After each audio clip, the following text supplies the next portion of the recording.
औज़ु बिल्लाहि मिनश्शैतानिर्रजीम बिस्मिल्लाहिर्रहमानिर्रहीम। अस्सलाम वालेकुम। कैसे हैं आप सब लोग?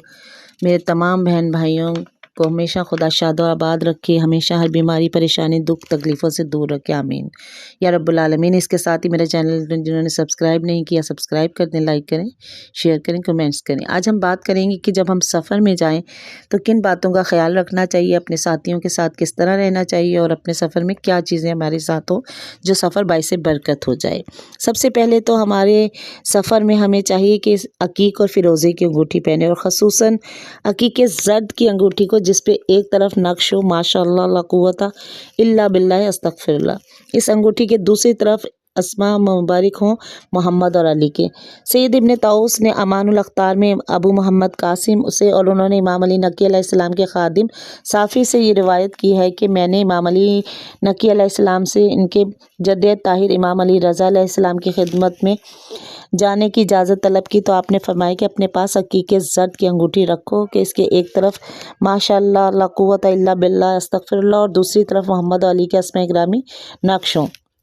अगर तुम ये अंगूठी अपने साथ रखोगे तो चोरों डाकुओं से महफूज रहोगे और ये अंगूठी तुम्हारी जान की सलामती और तुम्हारे दीन की मुहाफिज रहेगी। वो खादिम कहते हैं कि हज़रत के यहाँ से आकर जब मैंने ऐसी ही अंगूठी मुहैया कर ली तो फिर मैं विदा करने के लिए हज़रत की खिदमत में गया। आपसे विदा करके जब मैं चल पड़ा तो मैं बहुत दूर निकल जाने के बाद हज़रत ने मुझे वापस बुलवाया। मैं हाजिर खिदमत हुआ तो आपने फरमाया कि ऐसाफ़ी फ़िरोज़ी की अंगूठी भी ले जाओ कि तूस और निशापुर के दरमियान तुम्हें एक शेर से साबका पड़ेगा जो तुम्हें और तुम्हारे काफ़िले को आगे नहीं जाने देगा। तब आगे बढ़कर तुम इस शेर को ये अंगूठी दिखाते हुए कहना कि मेरे मौला फरमाते हैं कि तू हमारे रास्ते से हट जा।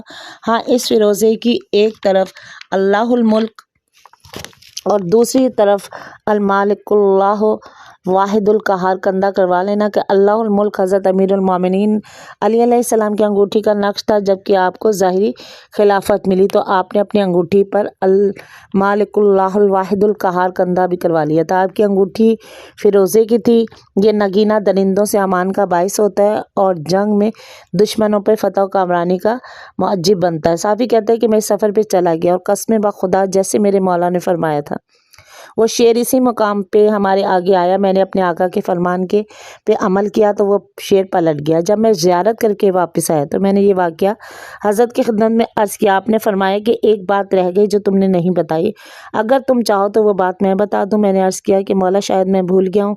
आपने फरमाया कि तूस के करीब जब तुम रात को सो रहे थे तो जिन्नात का एक गिरोह इमाम अली रज़ा अलैहिस्सलाम की ज़ियारत को वहाँ आया हुआ था।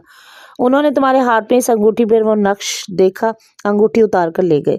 उसे पानी में डालकर वो पानी अपने एक बीमार को पिलाया तो वो तंदुरुस्त हो गया। वो अंगूठी लाकर उन्होंने तुम्हारे बाएं हाथ में पहना दी, जबकि तुम सोते वक्त वो अंगूठी तुम्हारे दाएं हाथ में थी। इससे तो हमें ताज्जुब हुआ और तुम्हारी समझ में कुछ नहीं आया। फिर तुमने अपने सराहने एक याकूत पड़ा हुआ पाया और उसे उठा लिया और वो अब भी तुम्हारे पास है। ये याकूत वो जिन्नात तुम्हारे लिए बतौर हदिया लाए थे। तुम उसे बाज़ार ले जाओ और इस 80 अशरफी में बेच सकते हो। वो खादिम बयान करता है कि मैंने वो याकूत बाज़ार में 80 अशरफियों में ही फ़रोख्त किया जैसा कि मेरे मौला ने फरमाया था। इमाम जाफ़र सादिक अलैहिस्सलाम का इरशाद है कि जो शख्स हालत सफ़र में हर रात आयतल कुर्सी पढ़े तो वो खुद और इसका माल मुता महफूज रहेगा। और दूसरे ये कि जब भी आप सफ़र पे जाने लगें, जब सवारी पे सवार हो तो बिस्मिल्लाह का पढ़ना हरगिज़ भी तर्क ना करें। और दूसरे अपने खाने पीने की चीज़ों और नकदी की हिफाजत करें, इनको किसी महफूज जगह पर रखें। इसके बारे में रिवायत हुई है कि एक मुसाफिर की समझ बूझ का मेयार यही है कि वो अपनी खुराक और सफ़र खर्च को संभाल कर रखे। सफ़र के दौरान अपने हमराहियों की मदद और ख़िदमत करने में कभी भी बेइतनाई ना करे ताकि हक़ ताला इसको 73 परेशानियाँ दूर कर दे, दुनिया में इसकी फ़िक्र और अंदेशे से बचाए रखे और क़यामत में बहुत बड़ी घबराहट से भी खुदा उसको महफूज रखेगा। रिवायत में आया है कि इमाम ज़ैनुल आबिदीन अलैहिस्सलाम ऐसे लोगों के हमरा सफ़र फरमाते थे जो आपको पहचानते ना हो, ताकि हज़रत इनकी आयानत कर पाएँ। क्योंकि जब आप जानबूझ के लोगों के हमरा सफ़र फरमाते तो वो आपको काम में हाथ भी नहीं बटाने देते थे। हज़रत रसूल अकरम सल्लल्लाहु अलैहि वसल्लम का भी तरीका यही था कि जब अपने असहाब के हमरा सफ़र करते तो अगर आप कोई गोश्त ज़िबा करने लगते तो एक सहाबी कहता कि उसे मैं ज़िबा करूँगा, दूसरा कहता कि इसकी खाल मैं उतारूंगा और तीसरा ये कहता कि इसका पकाना मेरे ज़िम्मे है। تب حضرت فرماتے کہ اس کو پکانے کے لیے لکڑیاں لانا میرا کام ہے۔ اس پر اصحاب عرض کرتے کہ حضور سارے کام ہم خود کریں گے، آپ یہ زحمت نہ فرمائیں۔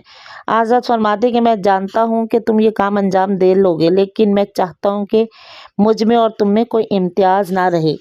سبحان اللہ، کیونکہ خدا اس بات کو پسند نہیں فرماتا کہ اس کا کوئی بندہ خود تو کو دوسروں پر فضیلت دے رہا ہو۔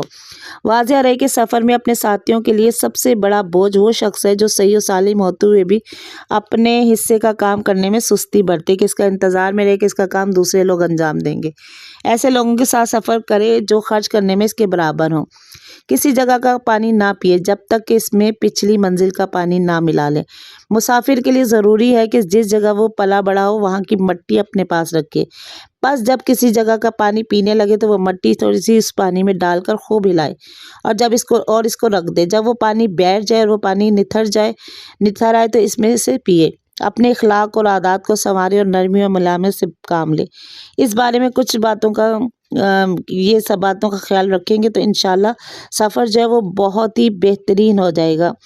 اور سفر میں اپنا خرچ اپنے ہمراہ رکھے، کیونکہ انسان کے لیے یہ عزت و شرافت کی بات ہے کہ دوران سفر بہترین نان و نفقہ اپنے ساتھ رکھے۔ خاص کر مکہ معظمہ کے سفر میں اس کا بہت خیال رکھے۔ البتہ یہ ہے کہ جب آپ زیارت امام حسین علیہ السلام کے لیے جائیں تو تب یہ نہ ہو کہ ہم بس کھانے پینے کی فکر میں رہیں، نہیں، بلکہ اس وقت کیونکہ ہم مولا کے لیے جا رہے ہیں، زیارت کے امام حسین علیہ السلام کے لیے جا رہے ہیں، تو وہاں ہم اس کے مطابق جائیں، وہاں صرف کھانے پینے کا خیال نہ ہو۔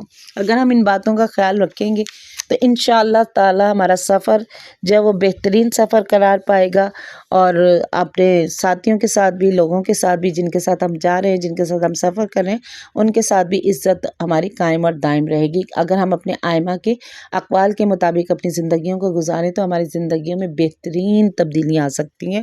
امید کرتی ہوں میری آج کی یہ ویڈیو آپ کو پسند آئے گی۔ اس کے ساتھ ہی اگلی ویڈیو تک کے لیے آپ لوگوں سے اجازت چاہتی ہوں۔ اللہ حافظ۔